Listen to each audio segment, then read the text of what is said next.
পহেলা বৈশাখে আপনারা একটা সর্বসম্মতিক্রমে গৃহীত নদীর তালিকা পেয়ে যাবেন।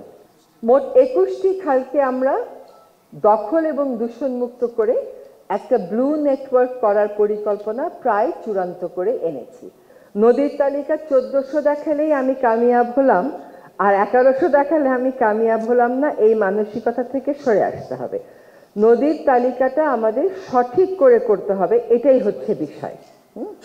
এখানে দুইটা নদী নিয়ে কথা বলেছেন আপনারা, ইছামতি এবং পদ্মা, যে বিভিন্ন জায়গায় এই নদীগুলোকে পদ্মা হিসাবেই 5 বার দেখানো হয়েছে, ইছামতি হিসেবে 10 বার দেখানো হয়েছে। আমাদের যেটা বুঝতে হবে সেটা হচ্ছে উৎসমুখ আর পতিত মুখটা আলাদা কিনা। সেটা যদি আলাদা হয় তাহলে নদীর নাম ইছামতি 1, 2, 3 করেই আমাদের রাখতে হবে।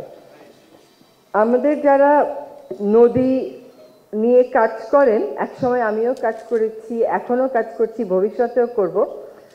আমি একটা কথা বলি যে আমরা যদি ভূমি মন্ত্রণালয় আমাদের সাথে আসেন তাহলে আমরা 3টা মন্ত্রণালয় মিলে একসাথে বাংলা নববর্ষের প্রথম দিনে এই তালিকাটা চূড়ান্ত করে ওয়েবসাইটে দিয়ে দিতে চাই, চূড়ান্ত তালিকাটা।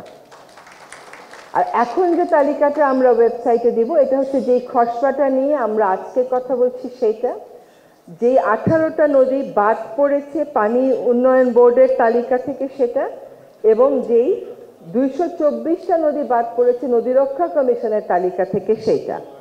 আমরা আমাদের ভিত্তি হিসাবে, সরকার তো রেকর্ডকেই ধরতে হয়, কাজে রেকর্ডকে ধরেই আমরা তালিকাটা করব। এখন নদী রক্ষা কমিশন যদি বলে যে এই 224টা নদী তারা একটা রেকর্ড ধরে করেছে, তাহলে আমরা ডিসি মহোদয়দেরকে বলে দিব ভেরিফাই করে এগুলো ইনক্লুড করে আমাদেরকে পাঠিয়ে দিতে। বছর শেষের খুশি নগদে হবে বেশি। নগদ পেমেন্টে নির্দিষ্ট ক্যাটাগরির কেনাকাটায় 300 টাকা পর্যন্ত ক্যাশব্যাক। একইভাবে আমাদের যে 18টা বাদ পড়েছে সেটাও যদি রেকর্ড ধরে বাদ পড়ে থাকে, রেকর্ড আছে কিন্তু আমাদের এই 1156 নদীতে আসেনি, সেটাতেও আমরা ইনক্লুড করে দেব। সেক্ষেত্রে নদীর সংখ্যা আরো বেড়ে যাবে। কিন্তু যেটা বললাম, নদীর সংখ্যা বাড়লেই ঠিক কাজ হয়েছে আর কমলেই ঠিক কাজ হয়নি, এটা ঠিক কথা না। নদীর সংখ্যাটা ঠিক হতে হবে। এখন যখন তালিকা দিব সবাই সবকিছুই চাইবেন, এটাই স্বাভাবিক। হ্যাঁ, কিন্তু আপাতত আমরা তালিকার কাজটা শেষ করি, সেই তালিকায় জেলা উপজেলা এগুলো থাকবে। মৌজা দিতে পারবো কিনা 14 এপ্রিল 13 এপ্রিলের মধ্যে তা আমি বলতে পারছি না, কিন্তু এই লিস্টটা ওয়েবসাইটেই সেজন্য থাকবে, সেজন্য প্রিন্ট করা হবে না, যাতে করে আমরা মৌজার তালিকাগুলো পরবর্তীতে অ্যাড করে একটা করে আইডেন্টিটি দিয়ে আমরা এটাকে ফাইনাল করে ফেলতে পারি। কিন্তু ওয়েবসাইটে যেটা থাকবে তালিকা, সেই তালিকা ফাইনাল হবে।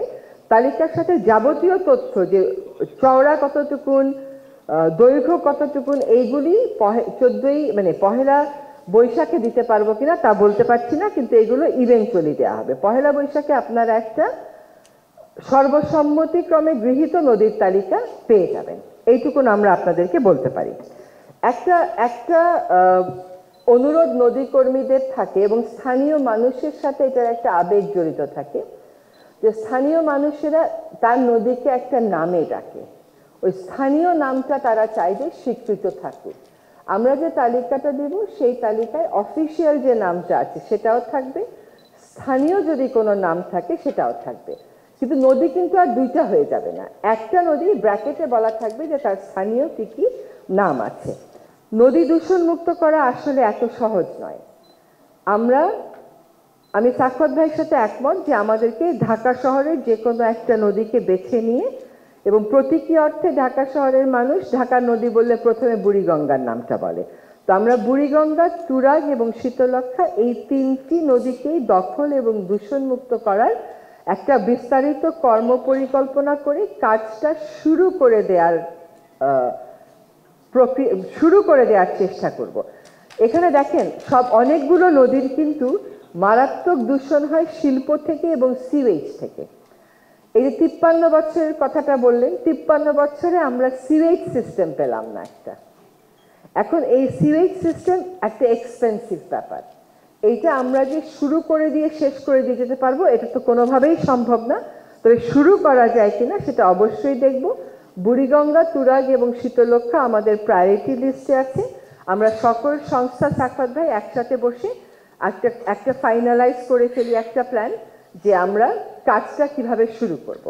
আপনাদেরকে আরেকটা ভালো খবর দেই, সেটা হচ্ছে ঢাকা শহরের খালগুলো, সকল খাল পুনরুদ্ধারযোগ্য আসলে এখন আর নেই। আপনাদেরকে মানে এটা রাজনৈতিক কথা হয়তো বলতে পারি, কিন্তু রাজনীতি তো আসলে আমরা করি না। আমরা একটা কমিটি করে দিয়েছিলাম ঢাকার অতিরিক্ত জেলা প্রশাসকের নেতৃত্বে, সেখানে সকল দায়িত্বপ্রাপ্ত সংশ্লিষ্ট সরকারি সংস্থাগুলো ছিল এবং আমাদের নদী কর্মীদের পক্ষ থেকেও প্রতিনিধিত্ব ছিল। সেখানে মোট 21টি খালকে আমরা দখল এবং দূষণমুক্ত করে একটা ব্লু নেটওয়ার্ক করার পরিকল্পনা প্রায় চূড়ান্ত করে এনেছি। এবং এটা কেবল দখল এবং দূষণমুক্ত করছি একটা প্রকল্পের অধীনে তা না, এটা ব্যয় সাশ্রয়ীভাবে আমরা করার চেষ্টা করছি। এখন দেখেন, আপনি হাতির ঝিলটা তো খুব সুন্দর একটা জিনিস হলো, আমরা সকলেই প্রশংসা করি, কিন্তু হাতির ঝিলের পাশ দিয়ে যেতে সময় আপনার নাকে রুমাল দিতে হয়। মুশকিল হচ্ছে যে আমরা হয়তো খালগুলোকে দূষণমুক্ত করতে পারবো, পানি সম্পদ মন্ত্রণালয় থাকার কারণে হয়তো একটু সাহস করে বললাম যে প্রয়োজনীয় ড্রেজিংও করতে পারবো, কিন্তু কথা হচ্ছে যে এই সিওয়েজ সমস্যার আমরা কি করব। এখন নদীর পাড়ে আমরা সুন্দর করে নগরবাসীদের বিনোদনের জন্য প্রকৃতি কেন্দ্রিক, একদম কম খরচে প্রকৃতি কেন্দ্রিক, যাতে কেউ একটা হাঁটতে গেলে একটু বসতে পারে ওরকম ব্যবস্থাও করে দেওয়ার চেষ্টা করব। কিন্তু মুশকিল হচ্ছে যে আমরা যদি দূষণ নিয়ন্ত্রণ না করতে পারি, এগুলোর সুফল কিন্তু মানুষ পাবে না। সেই জন্য সিওয়েজের উপরে আমাদেরকে অতি অবশ্যই গুরুত্ব আরোপ করতে হবে।